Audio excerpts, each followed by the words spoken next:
Hello అండి, అందరికీ నమస్కారం. Welcome to Sunandini's kitchen. ఈరోజు వీడియోలో వచ్చేసి చాలా ఈజీగా అండి, చాలా సింపుల్గా చేసుకుని ఎగ్ ఫ్రైడ్ రైస్ అయితే చూపించిపోతున్నాను.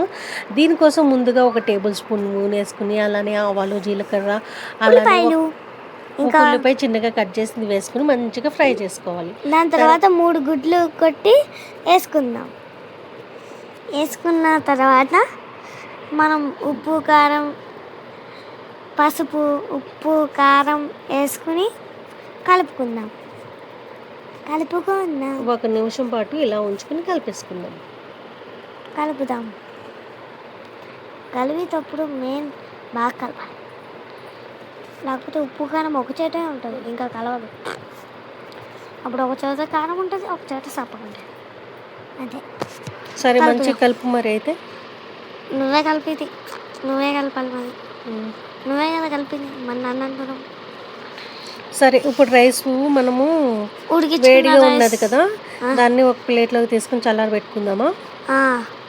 పెట్టుకుని తర్వాత దీంట్లోకి ఫ్రైడ్ రైస్ దాంట్లోకి వేసేసుకుందాం. ఎగ్లోకి ఇప్పుడు వేసేసుకుందామా? ఓకే, వేసుకుందాం. చాలా వేసేసుకుందాం. మంచిగా కలిపేసుకుందాం. ఇప్పుడు కలిపేసుకుందాం.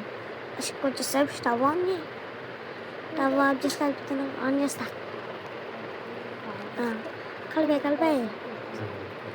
అంతే అండి, చాలా ఈజీగా and egg fried rice. Lunch బాక్స్కి ఇదే పెట్టాలి. ఓకే, నీకు ఇది అయితేనే బాగా తింటావు కదా, కర్రీ కూర అయితే అస్సలు తినవు కదా. 2 నిమిషాలు అయిపోయింది బ్రో, సూపర్. లంచ్ బాక్స్లో పెట్టే అమ్మా. సరే, తీసుకురా బాక్స్.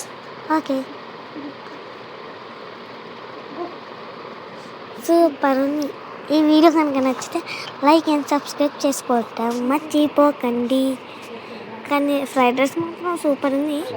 మా ఫ్రెండ్స్కి ఎవరికి ఈసారి. మీకు ఈ వీడియో కనుక నచ్చితే ప్లీజ్ లైక్ చేయండి, అలాగే తప్పకుండా సబ్స్క్రైబ్ చేయండి. Thank you for watching.